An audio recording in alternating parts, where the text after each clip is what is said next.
Good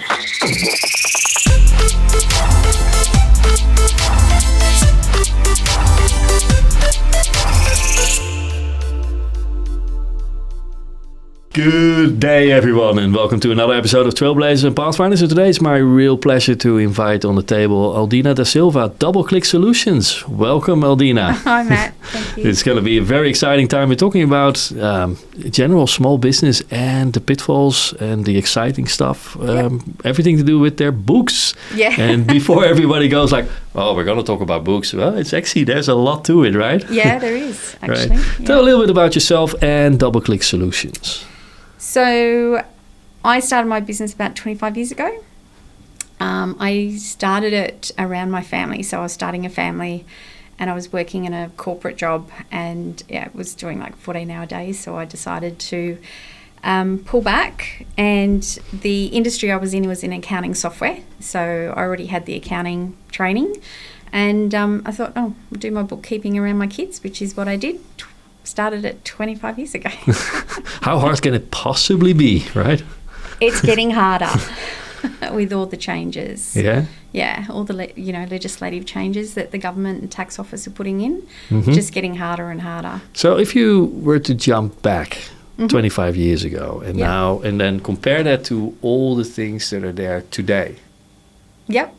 How big is that leap from a legislative perspective? And actually, did these things get better, in your opinion, or just harder? Look,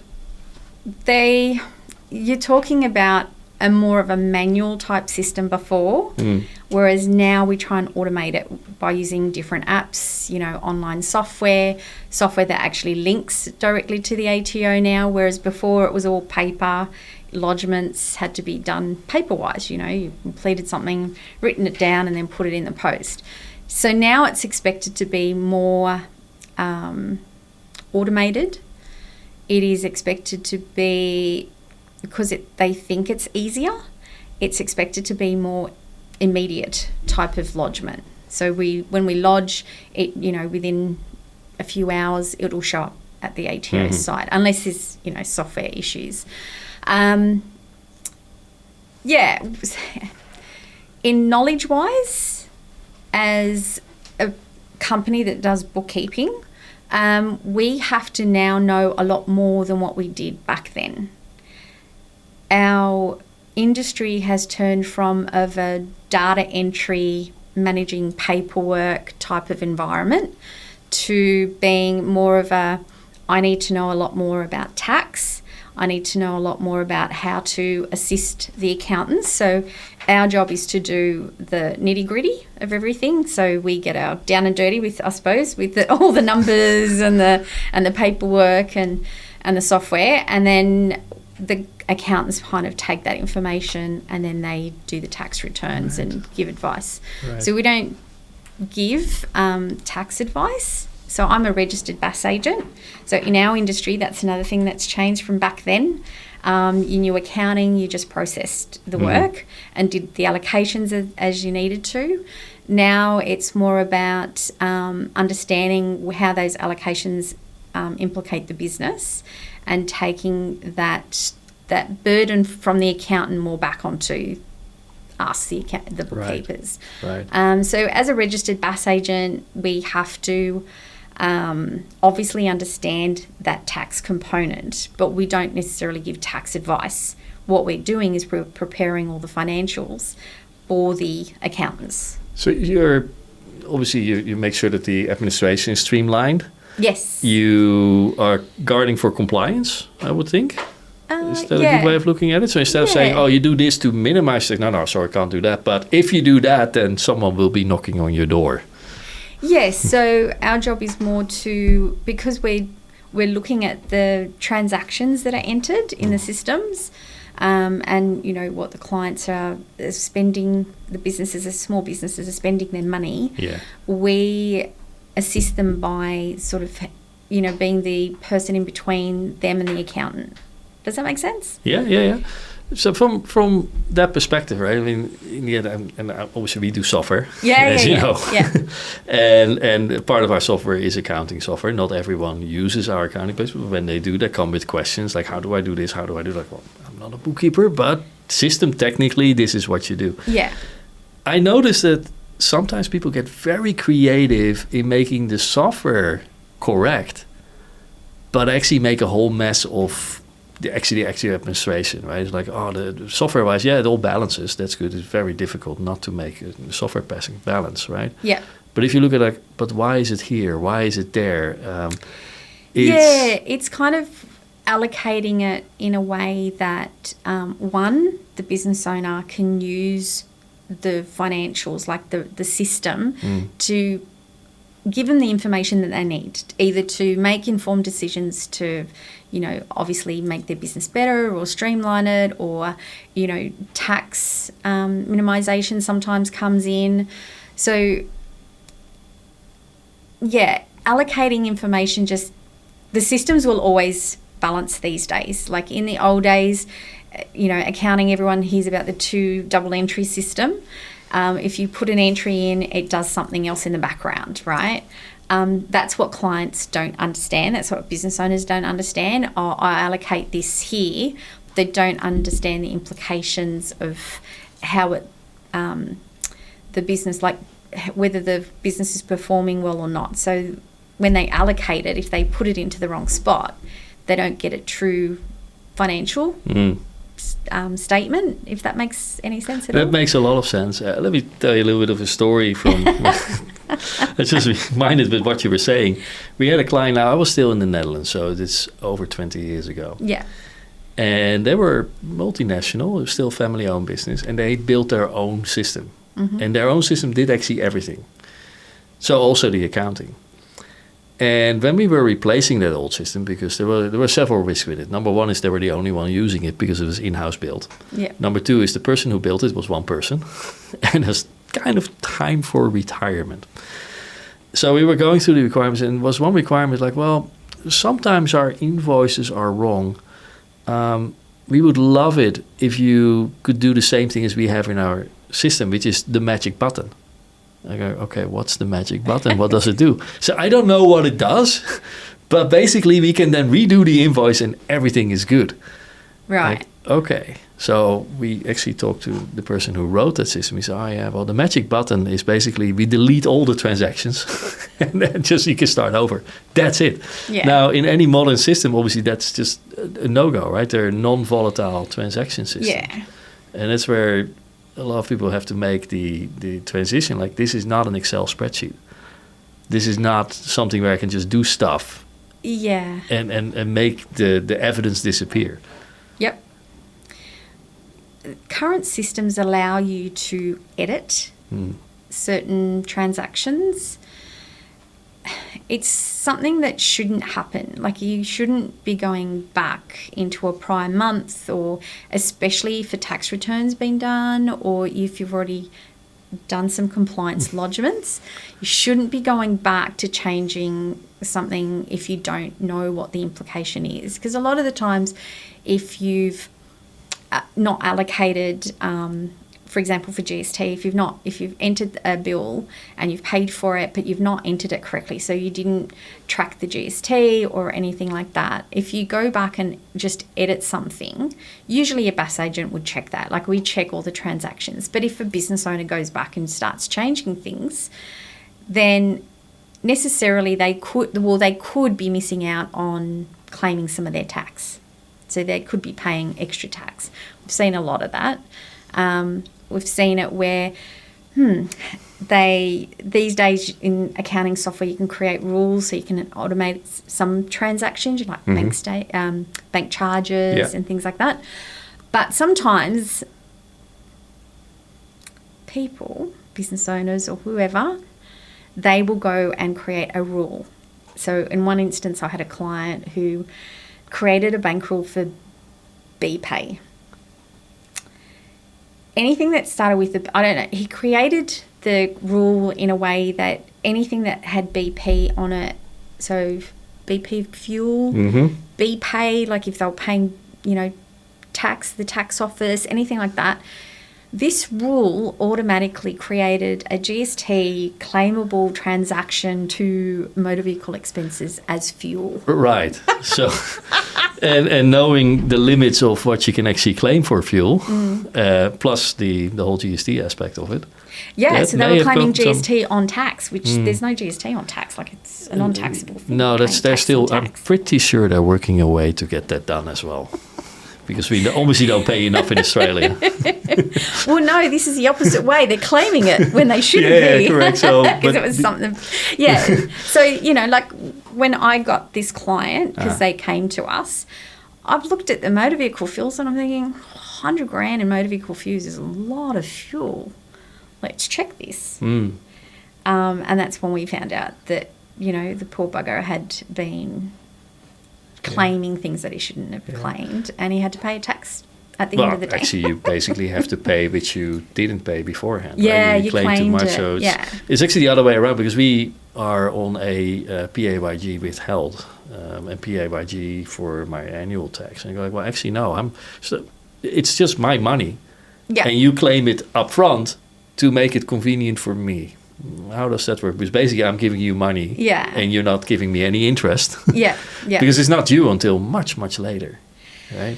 Yeah. I mean, the tax offices lately, they are focusing more on online services. So everything's online. You hire an employee, they've got to give you all their tax details on their MyGov app. Like, everything's online in apps. Like, you've got apps galore these days for everything. Even the tax office has got that.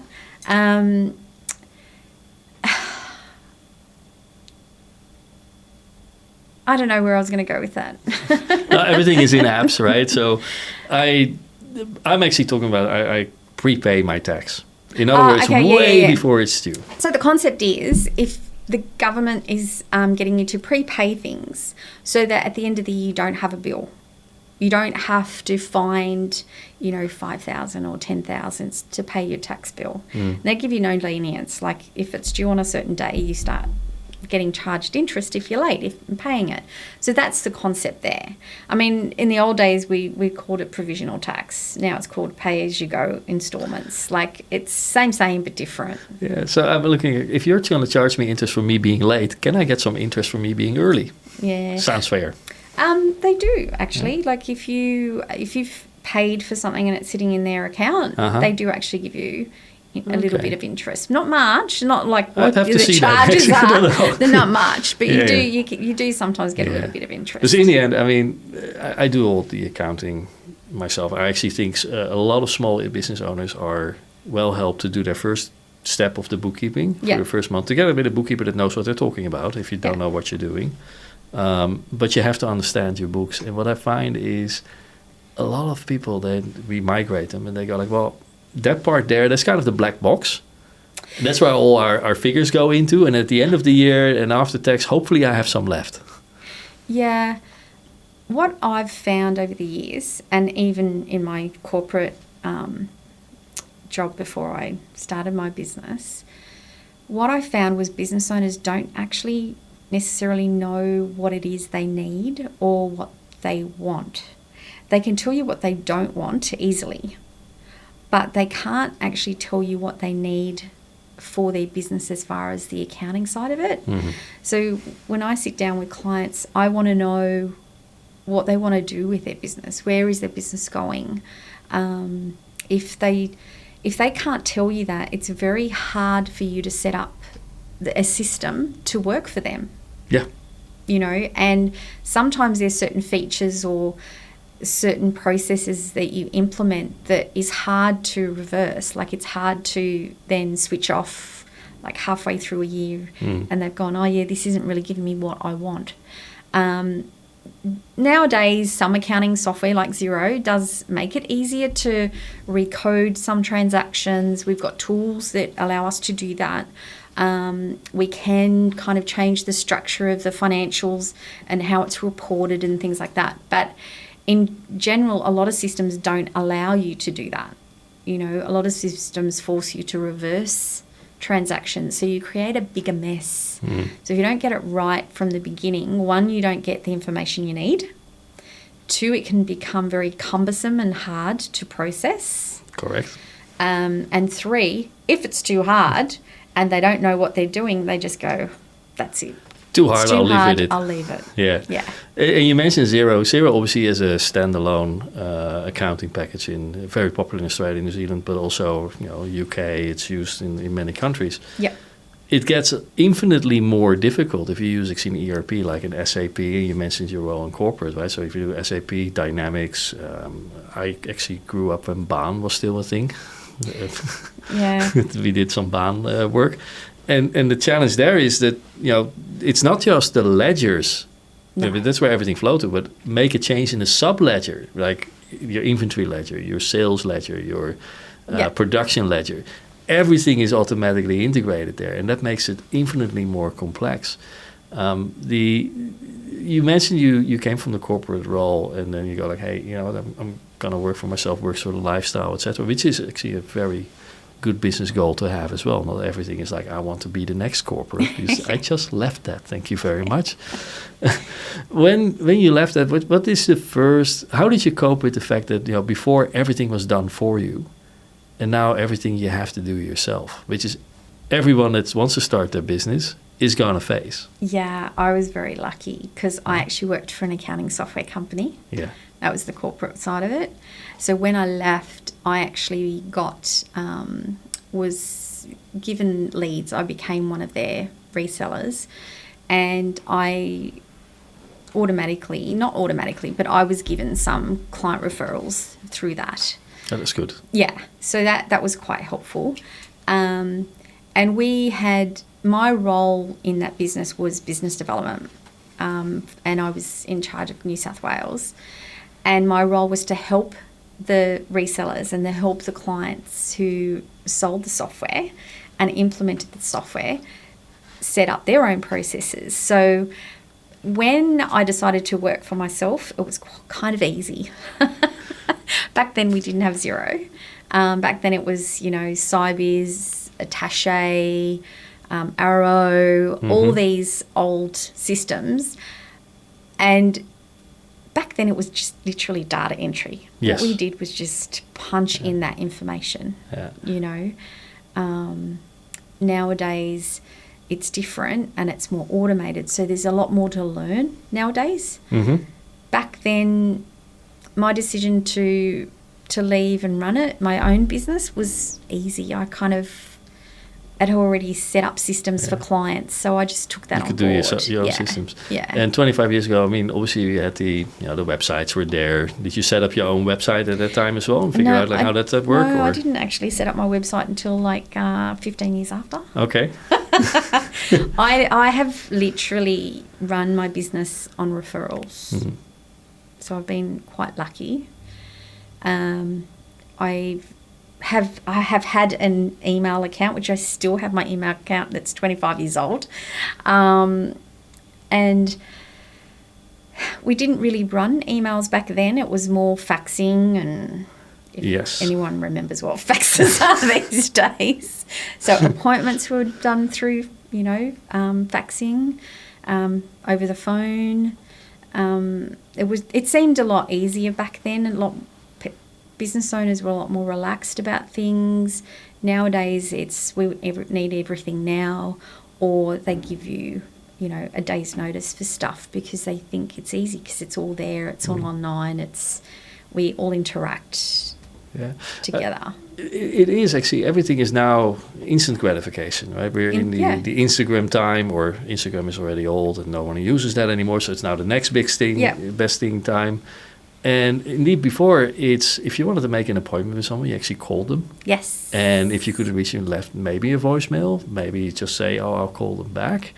There were fax. Indeed, we did a lot of stuff. Can you send it over the fax? And I do remember that some small business owners go like, well, my husband runs the business, but if I send you this fax with the order, because it's urgent, but I want to keep a copy of it, do I need to photocopy it first? Those type of questions were coming out, and it's like we're talking, what is it, 94? So not everyone was used to that. Yeah, we used to ask clients to send us copies of their data. So back then it wasn't all online. We didn't have full access to it. So we needed, the data to be backed up and sent across to us.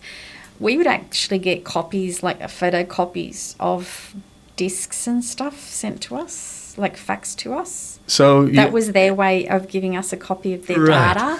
So like this, and that's because of the lack of knowledge, what we were asking for. We'd say, back it up and send us a copy of the data. So they'd back it up, photocopy the disc, and then email. She'll be right. Fax it to us. It's like, we actually need that disc. Yeah, I actually sold computers very early in the 90s. And someone came into the shop. He said, I got this old Laser XT machine. Can you convert that to a hard drive for me, please? It's like the understanding is just, we come so far, because right now it's like, well, they probably ask you, what is a Laser XT machine? Well, Laser was the brand and XT was the type of processor, which is so old that right now, whatever you have in your phone or your watch, or it's more powerful, right? It's crazy how fast this has gone. I don't think that it actually is for the better. Everything has to be instant. Everything has to be quick. Everything has to be fast. We don't even think, you mentioned it before, people just create a rule because it makes your life easier and it is there now. Yeah. And then a year later, you go like, oh, okay, now we actually have an extra tax bill because of that automation as an accelerator. And if you accelerate something wrong, then you accelerate the results, the consequences. Yeah. That's what I've noticed. Like in our industry nowadays, it's expected that we turn around the work a lot faster than sometimes what we can. Sometimes I get clients, I get a lot of clients through accountants, which, referrals, because there's an issue there. Like either the client's done it themselves and they got themselves into trouble. I've got a client now who has 3 companies and he's put all of his information into one file. So I've got to now extract this one set of accounts that he's set up. Yes. And I've got to decipher what is for what company. So it's like going through a puzzle. And I think clients think that it's easy because everything's automated. Oh, it's just there. Like, why can't you just pick it out? But you think, oh, you paid a bill. Like, how do I know what it was for? What it was for. Yeah. So we constantly... What small business owners don't understand is we're just there to direct the information and code the information and allocate it. They still have to be involved. Absolutely. So in the old days, and I'm going to say old days, in the old days, we used to have, paperwork that was provided to us, copies of bills, copies of everything. We worked off that, because that's the way it was back then. Nowadays, just because it's automated, just because it's linked to the accounts, just because it's linked to your bank account, just because it's linked to the ATO, we actually still need that paperwork, because we actually still need to know what is it actually for. Who did you buy it from? And what are we going to do with it? How are we going to treat this information? Yeah. So that's what I've noticed, that clients nowadays, small business owners, especially small business owners, that just look at it, we're getting our bookkeeping done just for tax purposes, just so we keep the taxman happy, keep the accountant happy. They don't realise that it's a lot more than that, and therefore they should be involved a lot more than what they want to be. Yeah. Right, so back to the reporting side of things, right? Yeah. So you say, well, they actually need to be on top of that. Would you recommend that we create some sort of a dashboard for them? Like, here are your important metrics, and especially here is what they mean for your business. Yes, that's really helpful. But there are different levels of business owners, and some of them really have no interest. Some of them don't understand numbers at all. So even when you try and explain it to them, they just glaze over it. Like, you can see their eyes glassing and they're getting very glazy. We've got to be able to adjust based on what that particular business owner needs. Dashboards are great, and yes, we need to have those there. And with time, the business owner will learn that if they want to. That's where it comes down, is do they want to learn that? How involved, do they want to be in understanding their business? Mm-hmm. How involved do they want to actually, apart from, am I making money, how involved do they want to be using the financials to make decisions? Not look at a bank account and go, hey, I got 60 grand in there, I want to buy a new car, and go out and spend money on buying a new car. Or, a tradie that says, I need new equipment, and just goes out and blows, $20,000, $30,000 on equipment. Yeah. And then not remember that, hey, there's GST to pay, like you've got some taxes to pay, you've got some bills that are coming up that you should have paid. So it kind of really comes down to how involved do they want to be? Mm-hmm. Do they want to use it as a business tool? That's exactly what it is. It's a business tool. Yeah, it's we look at it similarly from an IT perspective. Our clients, actually none of our clients went into the business of IT. None of them went into the business of accounting. Because if they did, they would be doing it either themselves. Although actually it's not entirely true. I did have some clients that were in the business of IT, and they said, but we don't want to do business for ourselves. We want to do it for our customers, and you guys just figure out how we do it better. Because I think with accounting and bookkeeping and all that stuff, I can't see any tradie that goes like, wow, I'm going to start my own company so I can do bookkeeping. I love bookkeeping now because they studied for trading, and they don't have the two left hands that I have. In the end, I think it comes down to what is their goal with the business. So some people have it as a lifestyle. Some people have it, no, I want to grow the business and sell it. Other people are like, well, I love doing what I do, and this buys me my employment without actually having to go to an employer. All those elements, by the way, are great motivations to start a business. Yes. The fundamentals still need to be there. Correct. Don't spend money you don't have. Keep an eye on money you still have to spend. Correct. And are you charging the right amount for your time? You talked about lifestyle. I started my business for a lifestyle. I didn't want to go back to my corporate world and travel and have a young family. That's not what I wanted to do. So I decided to do my bookkeeping. What people don't realise, and I did, is you value your time. So how much do I charge for my services? Whether it's a tradie, whether it's a hairdresser, whether it's in IT, right? How much time, do I have to running my business, not just doing the work? So a lot of business owners start their businesses for all those reasons that you've mentioned. Majority of them is because I want to be my own boss. Mm-hmm. I want to earn my own income. What they don't realise is, being a small business, you have bills to pay, not just your personal bills. You've got business bills to pay. So understanding and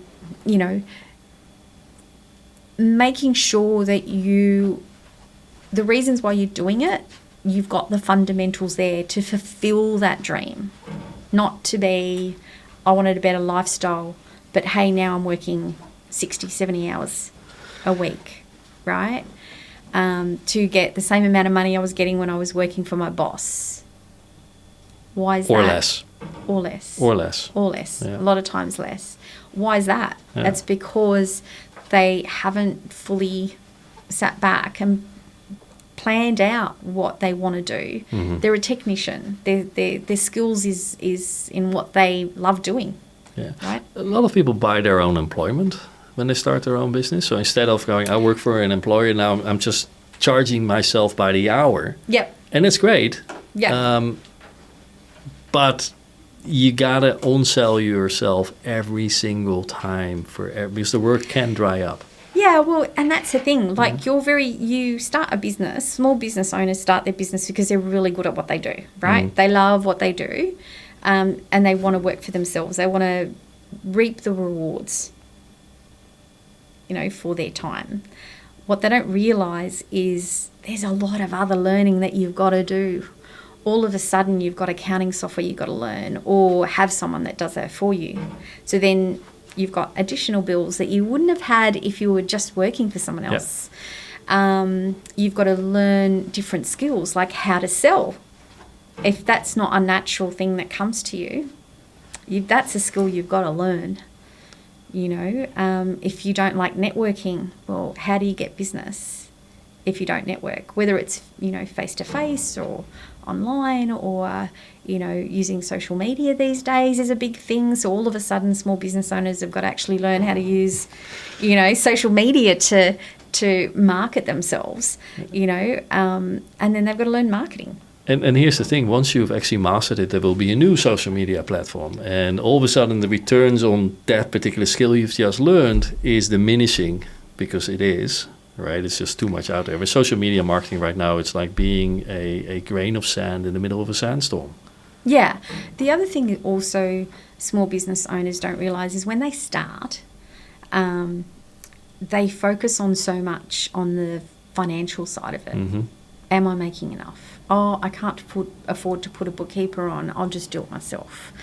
Sometimes that can cost you a lot more money in the long run, because then you're paying a lot of money for accountants to fix up certain things. The other thing is like marketing and social media. Why would you spend the time to try and learn that yourself if you could just sharpen your skills in what you do best and provide the service or the product or whatever it is that your business, you know, uses to make their income? Why wouldn't you just spend that little bit of money now to reap the rewards later, instead of spending 15, 20 hours learning how to just use, you know, a small piece of software that you could either have paid someone to help you implement it, which you got it in set up correctly, implemented correctly to get the information that you want, and you get that faster. So sometimes business owners actually, to their own detriment, would focus just on the cash part of the business. You know, how much money have I got? Oh, I really can't afford to pay someone to help me do that. And so they're using their opportunity to do personal development on the wrong type of skill improvement, right? Like they could use it on themselves and let someone else do what they do best. Yeah, I always make the analogy with the taxi driver. Taxi driver needs to know how to drive. Yep. That helps, by the way. It's good for the safety record. Just so if you ever get in a taxi, just say, "Do you have a license?" Yes. Okay, good. And number two, it helps if they know where to go, right? If they understand, like, I know the I was actually in Adelaide one time. I said, "I need to go to." Where was the office? I think it was in the Westpac Tower. He said, "I don't know where that is." I said, "Listen, mate, it's the biggest building. Just look up. It's the highest building in Adelaide. That's it, right? It's just not much there." Does it have a big W on it? I would think so. So it helps that you know where it is, but you do not need to know how to build a car.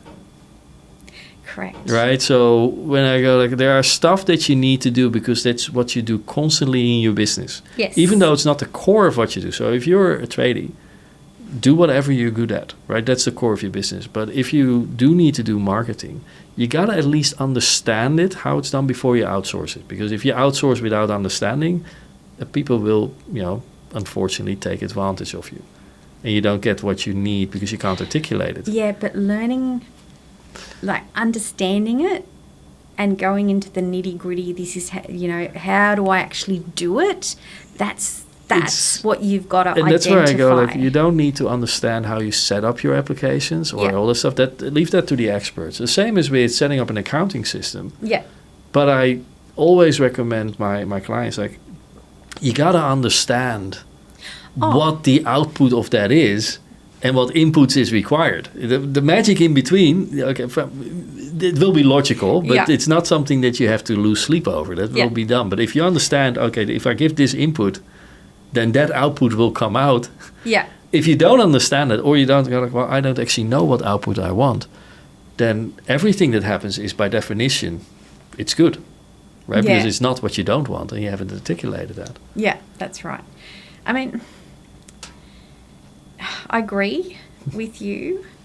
I do that with a lot of my clients, some already will go into the system, do online videos on how to use accounting software or whatever. But I always make sure that they understand how it works. Whether they use it or not, whether they want to put it in, the information in, they need to understand how to get around it. And that's what's important. And I agree with you. And that's the thing. Like, clients don't necessarily have to know how to do the bookkeeping part of it, but they need to know how to get around the software. Yeah. And if they're looking for something, know where to go to look for it. Yeah. Yeah. You know? It's almost, if you're... When a business owner comes to me like, can you help me with the implementation? I go, that's good. He said, I want you to do X, Y, and Z in CRM. I said, let's change the subject here, or let's change our approach to that. Yeah. Let's say, we call it the AAA user story. You have an action. Something needs to be done. Yeah. You got an actor. That's the person you think that should do it. And then finally you got the achievement. This is the A, number 3, right? So AAA, the achievement is the outcome. Now, the outcome is kind of fixed. We don't really want to change that, because if the outcome is not there, then something else will wrong. We may want to change the actor and the action, right? It's like if it's more efficient to do it to get the same outcome. Nowhere in this discussion did we say, oh, and by the way, you must use this application for it, or this is how you're going to do it. We want to know what the AAA user story is, and then we'll figure out what the best way of getting there is. And from an accounting perspective, you got to understand, if I do this, if I buy, if I buy a new car for the business or a new set of tools, how does it affect my cash flow? You got to know that. Yeah. It's more than just, there's money out of the bank, I got it in the bank, it's all fantastic. Because as you mentioned, you got your GST that you need to pay. Yeah, you got bills, Probably have a super that you will need to pay, and all those little compliance rules and businesses tend not to go bankrupt because they're not profitable. They tend to go bankrupt because people are not managing the cash. Correct. Right? So it's a very interesting thing. Now, you've been doing this for 25 years, so obviously you've seen a lot of businesses going, doing the right thing, and obviously you get hired into it when they haven't done the right thing and you're fixing them. But your own journey in that business, right? So how did you grow from 25 years ago till now? Lifestyle business has started, like, hey, I don't want to travel, all that stuff, and I want to do the things here. How is that migrated through the 25 years? On your goal still the same? Are you doing more of it? Did you change? So the goals changed as the years went by. The kids became older, didn't need mum as much. So the goals definitely changed. I still work in a lot of clients. I still do a lot of client work. I've got staff now, which I did at one point think that's where I want to go, because even though I'm not actually working for someone else, like it's my business, theoretically I am. The clients still need certain information processed. So if I want to go and take holidays, I need someone else that can back me up and do some work and be able to fill in if I take holidays. Otherwise, if I kept my business as a very small business, which really isn't a business when you work for yourself, it is just a job. It is a job that you choose when and how you do it, how many hours you want to work a week, how much money you want to make. That's all your choice, right? Like when you work on your own, which was fine when I first started. So the first 10 years was like that. And, the industry's changed anyway in that time. So whereas, a client would take, a day's worth of work, you probably cut it down to half or, just a couple of hours, where, I had clients that I would see on a regular basis, on a weekly basis, once a week, for example. Back in those days, that was the ideal thing. The ideal client would be that you had this regular work every week. You knew that that was the money that was going to come in. Nowadays, it's how can I produce an outcome? I'm not sitting there doing the data entry. We're using apps to, produce a lot of the information. we've become more of checking and educating business owners instead of trying to educate the business owner, but they're like, I don't want to do the data entry, right? I don't want to watch you do the data entry. So even the mentality for the business owners has changed. It's more about, you know, I want to have something, I want to have it fast, I want you to do it as fast as possible. But back then it was, how did you go? You know, how much did you get through? Because you're literally entering every single transaction. Nowadays it's not like that. So for me, there's been a lot of education, a lot of learning. Xero wasn't around back 25 years ago. True. Might have been in concept. I don't know, guys. But it wasn't around back then. And I do remember when the online accounting softwares started to come around and how skeptical we all were.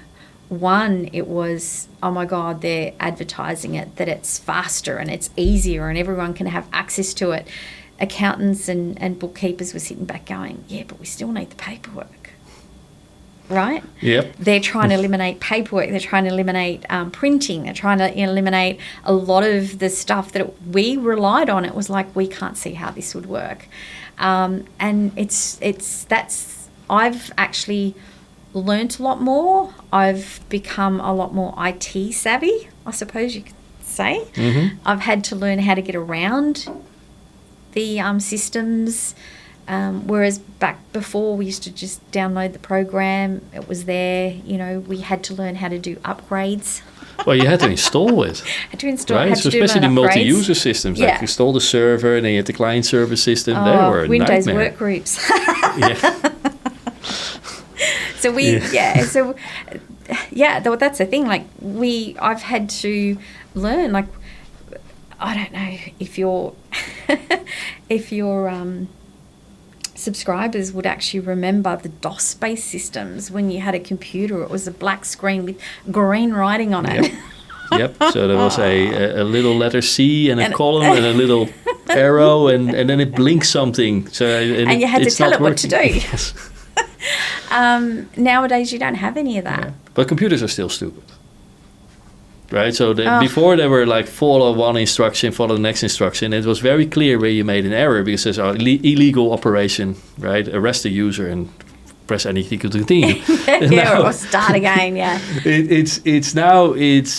Computers are still stupid, but they pretend to be so smart that we are actually expecting them and the to automated get the answer, right? So we don't do upgrades, but they don't work as well. Like still don't work. You still have the actual software concept hasn't changed. We've just taken away the fact that someone has to come into your office with some discs. We've got to sit down at your computer, shove these discs into the computer, download the software, then install it. It's all done for you in the background when you're asleep. And that's something we don't have to touch anymore. But still, if I have a client that uses, for instance, project software, right? So we have an integrated project management suite. And someone of their staff leaves. And I go like, well, why doesn't the system just reassign those tasks automatically? Like, to whom? I mean, the computer is stupid. It doesn't know who can actually do that task. Still got to put the information in, yeah. And unless you actually have an HR software that you put all the skills in there and then put an algorithm. Is that no one in our business size does that level of automation because it's actually more you need to give the computer information so that when someone leaves, if that happens maybe once or twice a year, it can do something automatically. It's actually easier just to reassign those tasks when this person is still there. Yeah. And it's going to be the new person that can do a handover. Yeah. Right? So the expectation when everything looks so nice and so easy to provision, right? Before provisioning software was like, it took months. Now it's like, oh yeah, sure. You want your email up and running? Probably have it by the end of the day. Yeah. It's that simple. The expectation now is that computers got smart and we don't have to do anything. And I think with accounting, it's almost the same thing. Like, well, I can just plug an account. It doesn't give me an error message. It's probably correct and the system will figure it out. And I think the system is sitting opposite me to go like, okay, let's figure this out because they don't. Yeah, I mean, a lot of stuff is automated in the background. You know, accounting is still double entry. It's unlike, you know, we used to do it manually on a book. It's still double entry. It just means that the system does a lot of that information, like processing for you. Yeah. But you still have to set it up. Yeah. So what I've learned is that I've had to learn a lot more. I need to have a lot more knowledge about different types of software than what I would have 25 years ago. I knew the accounting system. I had to learn Windows back then. That's, you know, how to fix up the printer if the printer wasn't working. So that was easier back then. Now you've got Xero, and then you've probably got like 3 or 4 or 5 different apps that are attached to it. I don't know how, you know, web developers work and things like that, but just knowing how accounting is with all these apps that get thrown into it to be able to provide the information that you need. I've now got to learn not one program, I've actually got to learn 4 or 5 or 6. And then not only do I have to do that, I've also got tax office that's, you know, going online. Like we're talking about things are going online. Everything. So now you've got to learn like a portal. And back in my day, you didn't write down your passwords. No. You made sure that you didn't write it down, because if someone broke into your house or someone broke into your computer, they would find it. Nowadays, you're better off writing it down. Don't save it, because someone's going to hack it.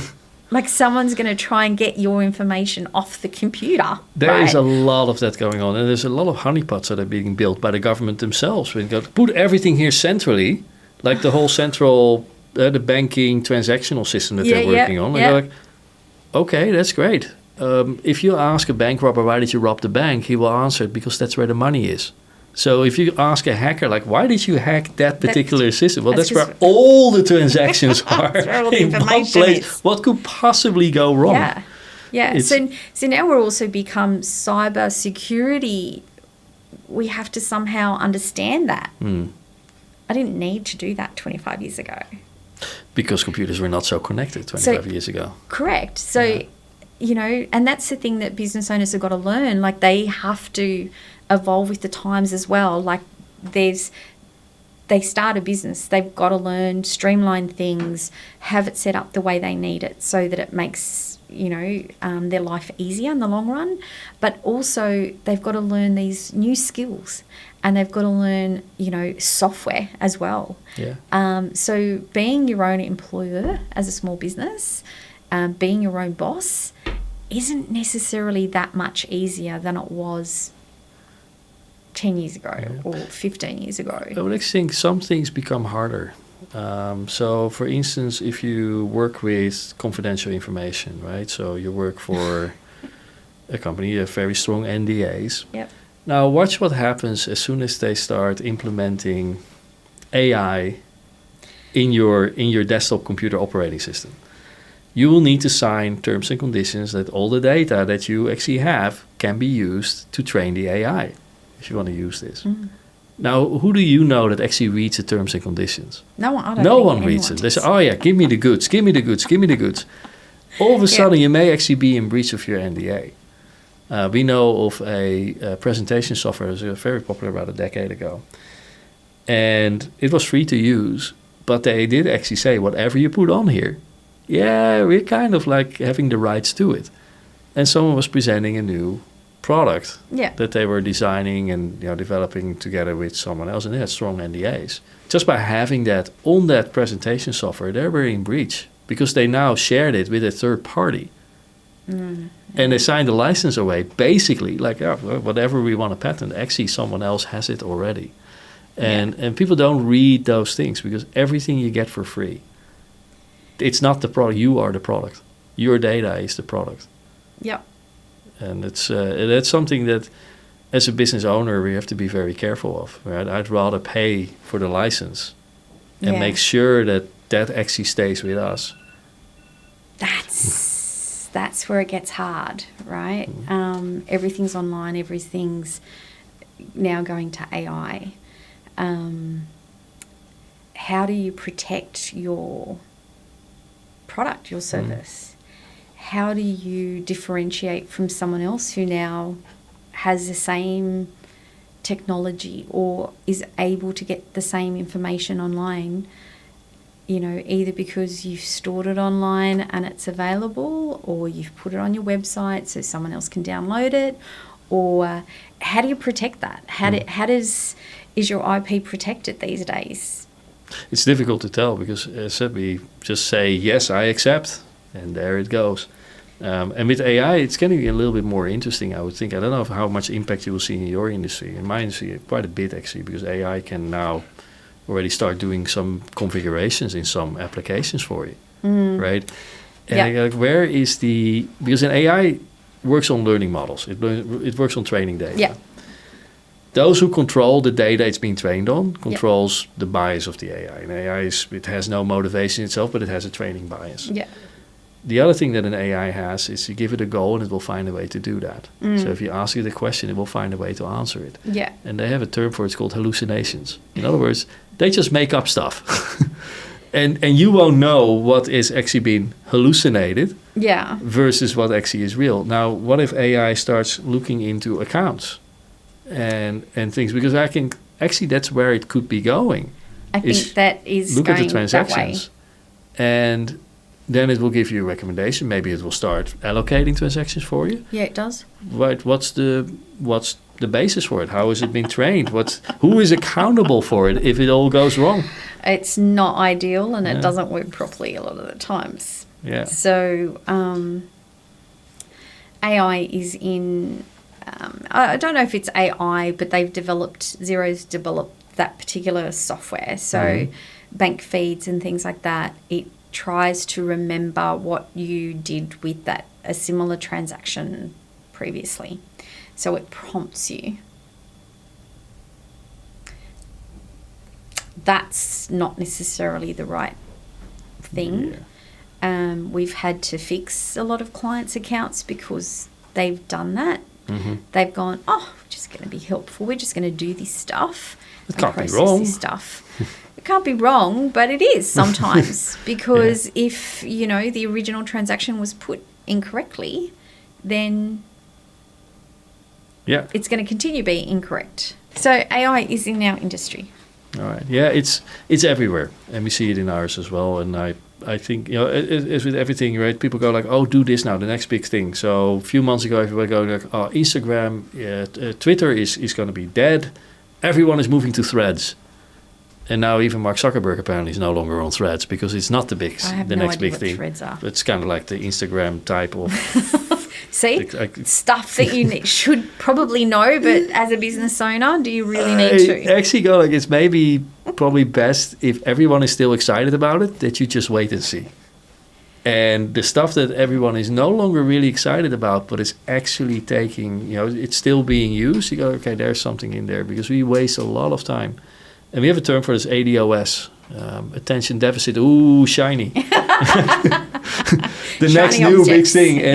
And what I see with a lot of business owners as well, and maybe you see that in how they buy stuff and do stuff and start stuff, is there's a lot of new ideas, but nothing ever gets finished. So before they finish one thing, they say, no, but now I'm going to do this, and now I'm going to do that. And, but shouldn't you finish that? No, this is the next big thing. We see that a lot. But that's because the IT industry, I don't know if we should put everything in the IT industry, software, whatever it is, it just changes so fast. I mean, back in the day, I was window trained. I was classified as a window technician. I look at windows these days and I go, where do I find this? Because there are certain, things change so quickly. I had my son, for example, and by the time I'd gotten the brain capacity and he was sleeping, the brain capacity to actually go, okay, I can go start working again, everything had changed. In 6 months, and we're talking 25 years ago, things had changed. 6 months later, everything had changed. Nowadays, you'll start up a program, go to use a program, used it today, Tomorrow, it's a totally different screen. Yeah. The whole menus have changed. Like, everything's changed. So it evolves so fast. And the release notes are coming at you and like, I don't have the time to read all this. I know. It's too much. Every day. It's just like, oh, and this is, okay, yeah, okay. And then you're actually doing something for a client. You know, where was this menu again? Oh, they changed it. I was just at the client the other day and I showed them the integration with ChatGPT and the writing application, which is our writer. And I just couldn't find it because they moved the button. It's actually in a better place, right? But I was so used to go over here, that's where it is. And I go, where did they put... I missed the release note, obviously, because there's only 40 plus applications that we are doing in that suite. In Zoho, right? Yeah. But it's one of those things, yes, it changes too fast, too often. Yeah. But also, I see a lot of clients, for mine, but also in general in business, they go do the next thing. It's nothing to do with IT. So today we're going to do this. And that will become the next biggest thing. And then they're about 3/4 in. In other words, it hasn't paid itself back yet. And they're already doing the next big thing. Because information is thrown at you from everywhere. Mm. You get it on your phone, you get it on the computer, you get it on an email. You know, you've got colleagues, clients talking about different software, different, program that's out or whatever it is. All of a sudden, because you get the information so much faster, you don't let the original idea or concept cement into and get implemented correctly. Mm-hmm. And that's what I find with, small businesses is things change so fast that the next thing you know, like, you're using a different program. Yeah. And why did we change? Yeah. I've got clients who accountants recommend a particular product, accounting software, right? I basically use Xero and Zoho, but I don't, and MYOB. But whatever the client has at the time, I don't just go and change. You have clients saying, oh, I want to use Xero, who might be using MYOB. It's like, why would you want to do that? Mm. What's the reason for you to change? Or I've got a client that goes, oh, Xero doesn't give me what I want. I've got to do apps. So, I want to go to MYOB. Okay, why are you wanting to change? Like, you started with something for a particular reason. There was a reason why you started with that program, for example. Why would you want to change? And it'd be, because, my friend has got a business and she uses this now. I was like, yeah, but that might not be the right thing to use for you. That might not be the right program for you. Zoho platform is great because everything is in one platform. Like, you've got one login and you've got everything there. But it's not for everyone. It's not for everyone. Still have a lot of clients that use the Zoho platform, but still has Xero in the back end for the accounting. And there are good reasons that they do that. Yeah. Sometimes. Yeah. Although I try to convince them not. But but that's the thing. Like, they would have started with Xero for a particular reason. Either their accountants recommended it, or a friend has recommended it, or, the same with whatever software it is, MYOB, right? Mm-hmm. There's, especially when the software was in the desktop versions, Xero's never been on a desktop version. No. Ever. So let's get that right. So MYOB started on a desktop version. You had a complete system. To go to Xero, you may be losing some functionality. Let's say it as it is, right? I'm a Xero partner, I'm an MYOB partner. Like, say it as it is. Why would I've had clients and I'd say, why do you want to change? What is it that you use in your current program that you either don't like, or what do you need that you don't have in your system? And then we go from there. So I've had clients where they've gone, oh, yeah, no, I'll stick with what I've got. It's not a trivial task to move your accounting system over. No, it's not. Actually, everything else is easy compared to moving your accounting system over. I actually think we are moving too fast with everything. Because we're no longer taking the time to actually think, like, what do we want? How do we think we're going to get there? And the software is just a tool to help us get there, right? Yeah, and what do you need? I haven't heard a carpenter rave about how great the latest hammer technology is. It's all about, like, this is what we do for carpenters. We're building tables. This is the latest, all that stuff. It's all about the product. Yeah. And yet in business, when we talk about IT, we go, oh, well, that's all the greatest and greatest of tools. It's tools. Yeah, it's not your product. That is what they are. They are just tools that you use to run your business to get an outcome. Yeah. Don't be hammering in your screws. If you got screws, get a screwdriver, right? So get the right tools.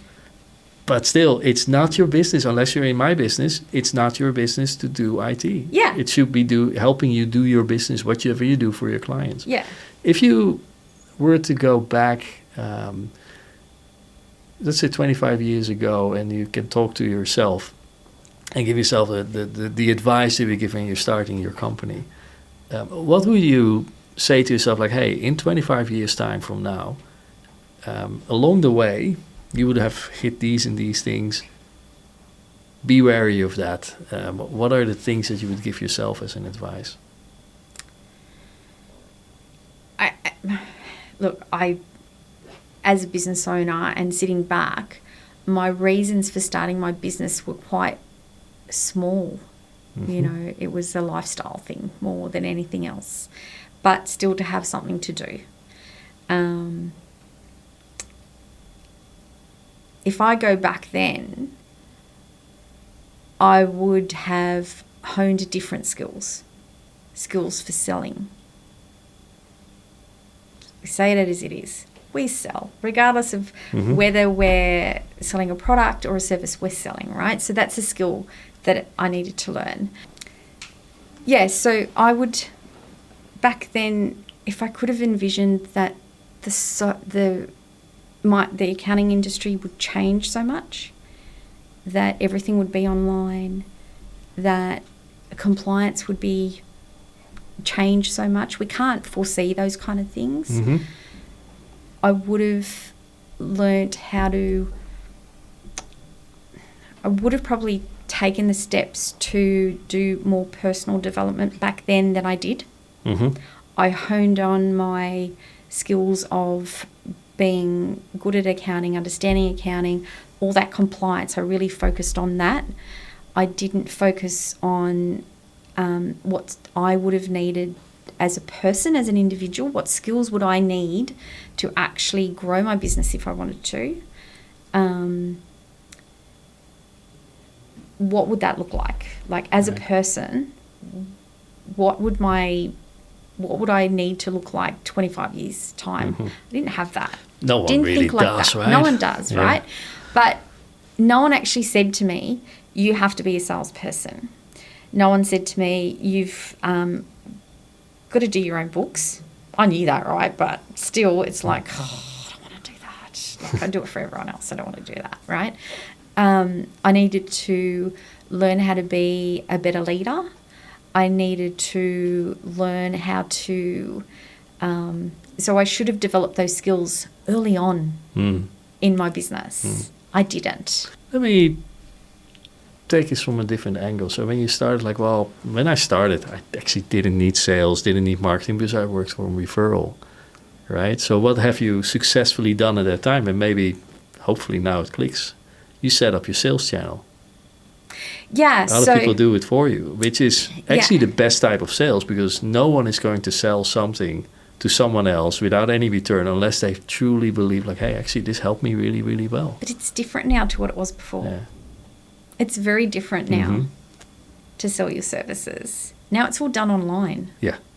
Right? People find you on a website. People, do a search online and then they find your website or your landing page, and then, the information that you've got on that page either attracts them, it gives them what they need. You're explaining what you do and how you could help them, and they've got to click a button and go, yeah, that's what I need, right?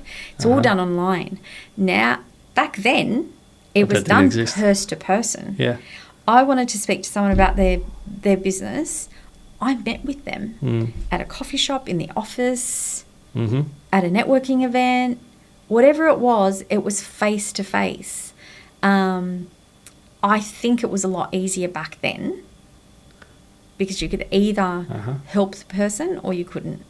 So that's interesting that you mentioned that, because for me, I actually still operate that way. I mean, we got contact us online. The only people contacting us are like, do you want to represent us? Can I write a blog for you? It's no one actually wants to do business with us. Yeah. It's like, we want you to buy from us. Yeah. That's why we click your button. But our work, mostly is referral, coming through other things still. Yeah.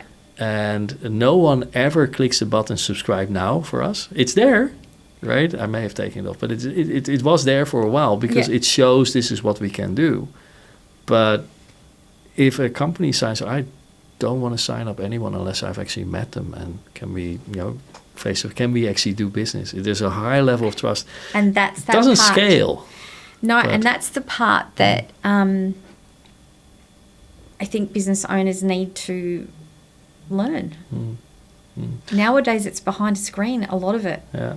I mean, tradies, you'll have a tradie that now will either be on a high pages, give you a quote, and you're on an app and get the work, and then they turn up. You don't actually get to meet them. Yeah.